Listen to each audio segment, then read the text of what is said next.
Struggles ആണ് ഓരോ photos കാണുമ്പോഴാണ് ആ ഒരു ഡിഫറൻസ് മനസ്സിലാവുന്നുണ്ടാവും. 2022 ഞാൻ ആദ്യമായിട്ട് പല്ലിൽ ക്ലിപ്പിട്ട് ചെയ്യാൻ വേണ്ടിയിട്ട് ഉദ്ദേശിച്ചിട്ടുണ്ടായിരുന്നത്. Hello, welcome to my YouTube channel. ഈ ഒരു വീഡിയോയിൽ തമിഴിൽ കണ്ടപ്പോൾ തന്നെ നിങ്ങൾക്ക് മനസ്സിലായിട്ടുണ്ടാവും എന്റെ പല്ലിൽ ക്ലിപ്പിട്ടതിന് ശേഷമുള്ള എന്റെ ആ ഒരു ജേർണിയാണ് ഈ വീഡിയോയിലൂടെ ഞാൻ ഉദ്ദേശിക്കുന്നത്.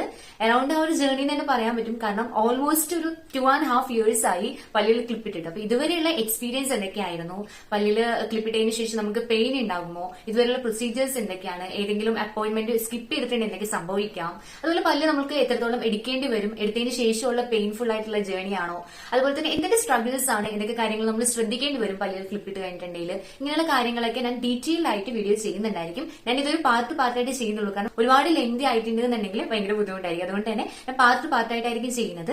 ഈ വീഡിയോ കാണുന്നതിൽ പലരും പല്ലിൽ ക്ലിപ്പ് ഓൾറെഡി ഇട്ടിട്ടുള്ള ആൾക്കാരുണ്ടായിരിക്കാം, അല്ലെങ്കിൽ പല്ലിൽ ക്ലിപ്പ് ഇടാനായിട്ട് ഉദ്ദേശിക്കുന്ന ആൾക്കാരും ഉണ്ടായിരിക്കാം അല്ലെ. അപ്പൊ നിങ്ങൾക്ക് ഇതിന് റിലേറ്റ് ചെയ്തിട്ട് എന്തെങ്കിലും ഡൗട്ട്സ് കാര്യങ്ങളൊക്കെ ഉണ്ടെന്നുണ്ടെങ്കിൽ എന്നോട് ചോദിക്കാവുന്നതാണ്. എന്നാലാവുന്ന രീതിയിൽ എന്റെ എക്സ്പീരിയൻസ് വെച്ചിട്ട് ഞാൻ അതൊക്കെ ക്ലിയർ ചെയ്ത് തരുന്നതായിരിക്കും കേട്ടോ. അപ്പൊ നമുക്ക് വീഡിയോയിലേക്ക് സ്റ്റാർട്ട് ചെയ്യാം.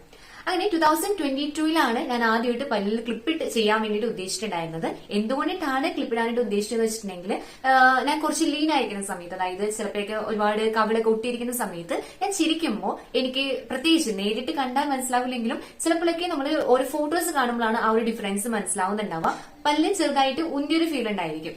അപ്പൊ ഈ ഒരു ഫീൽ വന്നതിന് ശേഷമാണ് ഞാൻ ഒരു ഡോക്ടറിനെ കൺസൾട്ട് ചെയ്തിട്ടുണ്ടായിരുന്നത്. ഡോക്ടറിനോട് ഞാൻ ചോദിച്ചിട്ടുണ്ടായിരുന്നു പല്ലിൽ ക്ലിപ്പ് ഇടണോ അല്ലാണ്ട് എന്തെങ്കിലും പ്രൊസീജിയേഴ്സ് ഉണ്ടോ എന്നൊക്കെ ചോദിച്ചു. അപ്പൊ ഡോക്ടർ ആദ്യം എന്നെ പല്ലൊക്കെ നല്ല രീതിയിൽ തന്നെ ചെക്ക് ചെയ്തിട്ടുണ്ടായിരുന്നു. വൺസ് ചെക്ക് ചെയ്ത് കഴിഞ്ഞപ്പോൾ എന്നോട് പറഞ്ഞിട്ടുണ്ടായിരുന്നെന്ന് പറയുന്നത് പല്ലിൽ ക്ലിപ്പ് ഇടേണ്ട കാര്യമില്ല, കാരണം ഇതെന്ന് പറയുന്നത് വലിയൊരു ലെങ്തി പ്രൊസീജിയർ ആണ്, പിന്നെ പല്ലൊക്കെ എടുക്കേണ്ടി വരും, അപ്പൊ അത്രയൊന്നും ചെയ്യേണ്ട, താൻ കോൺഫിഡന്റ് ആയിട്ട് ഇരുന്നാൽ മതി എന്നൊക്കെ പറഞ്ഞു വിട്ടു.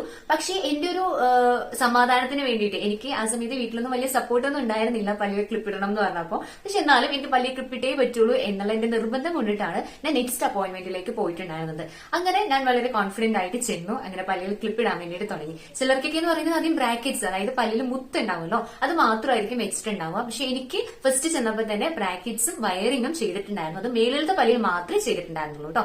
അതിനുശേഷം ആ ഒരു മാസം തന്നെ സെക്കൻഡ് അപ്പോയിന്റ്മെന്റും എനിക്ക് എടുക്കേണ്ടി വന്നു. അതിലാണ് താഴത്തെ പല്ലിലേക്ക് ഇട്ടിട്ടുണ്ടായിരുന്നത്. അപ്പൊ ഫസ്റ്റ് എക്സ്പീരിയൻസ് ഉണ്ടായിരുന്നു എന്ന് വെച്ചിട്ടുണ്ടെങ്കിൽ ഭയങ്കര ഡിസ്കംഫേർട്ട് ആയിരുന്നു. ഇത്രയും നാളും നമ്മുടെ പല്ലിലില്ലാത്ത ഒരു സാധനം ആദ്യമായിട്ട് വരുമ്പോഴത്തേക്ക് എന്തായിരിക്കും ഉണ്ടാവുക, അതേ ഫീൽ തന്നെയായിരുന്നു എനിക്കും ഉണ്ടായിരുന്നത്. ഡോക്ടർ ഓൾറെഡി കുറെ കാര്യങ്ങൾ പറയും, ഇന്ന ഫുഡ് കഴിക്കരുത് എന്നൊക്കെ ഒരുപാട് റെക്കമെൻഡേഷൻസ് തരും.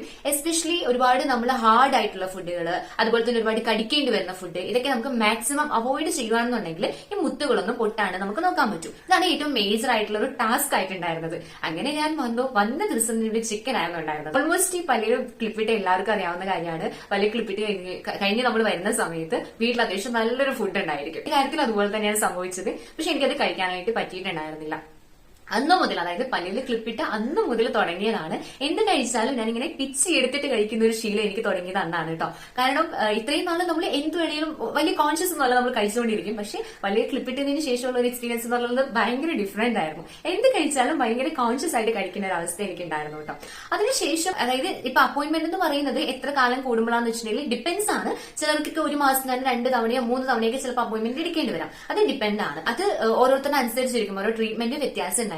എന്റെ കാര്യത്തിൽ ശരിക്കും എനിക്ക് 1 മാസത്തെ ഗ്യാപ്പ് വെച്ചിട്ടാണ് പിന്നീടുള്ള അപ്പോയിന്റ്മെന്റ്സ് ഉണ്ടായിരുന്നത്. ആകെ ഫസ്റ്റ് ടൈമിൽ മാത്രം ആദ്യത്തെ ക്ലിപ്പ് ഇടാൻ വേണ്ടിയിട്ട് വിളിച്ചു. നെക്സ്റ്റ് അപ്പോയിന്റ്മെന്റ് എന്ന് പറയുമ്പോഴത്തേക്കും രണ്ടാമത്തെ താഴെ കൂടി ഇടാൻ വേണ്ടി വിളിച്ചു. അത് കഴിഞ്ഞിട്ട് ഞാൻ 1 മാസത്തെ ഗ്യാപ്പ് എടുത്തിട്ടായിരുന്നു പിന്നീടുള്ള അപ്പോയിന്റ്മെന്റ്സിന് പോയിട്ടുണ്ടായിരുന്നത്. അതിനുശേഷം എന്റെ പല്ല് ക്ലിപ്പ് എപ്പോഴാണ് ക്ലീൻ ചെയ്തത്, എപ്പോഴാണ് പല്ല് പറിച്ചത്, എനിക്ക് പല്ല് പറിച്ചതിന് ശേഷമുള്ള എല്ലാ എക്സ്പീരിയൻസും ഞാൻ നെക്സ്റ്റ് വീഡിയോയിലായിട്ടായിരിക്കും ഷെയർ ചെയ്യുന്നുണ്ടായിരിക്കുന്നത്. ഈ വീഡിയോ കണ്ടിട്ട് നിങ്ങൾക്ക് എന്തെങ്കിലും തരത്തിലുള്ള ഡൗട്ട്സോ കാര്യങ്ങളൊക്കെയോ, അതായത് നിങ്ങൾക്ക് പല്ല് ക്ലിപ്പ് ഇട്ടിട്ടുള്ളവരായിരിക്കാം, അല്ലെങ്കിൽ ക്ലിപ്പിടാൻ ഉദ്ദേശിക്കുന്നവരായിരിക്കും. അപ്പൊ നിങ്ങൾക്ക് എന്തെങ്കിലും ഡൗട്ട്സ് ഉണ്ടെന്നുണ്ടെങ്കിൽ എന്റെ എക്സ്പീരിയൻസ് വെച്ചിട്ട് ഞാനിത് ഷെയർ ചെയ്ത് തരാം. അത് കമന്റ് ചെയ്തോളൂ കേട്ടോ. പിന്നെ വീഡിയോ ആദ്യമായിട്ടാണ് കാണുന്നുണ്ടെങ്കിൽ സബ്സ്ക്രൈബ് ചെയ്തോളൂ. നിങ്ങൾക്ക് യൂസ്ഫുൾ ആയിട്ടുള്ള രീതിയിലുള്ള കാര്യങ്ങളൊക്കെ ഞാൻ ഇതിലൂടെ പറഞ്ഞു തരുന്നതായിരിക്കും. സോ നെക്സ്റ്റ് വീഡിയോയിൽ കാണുന്നവരെ ബൈ.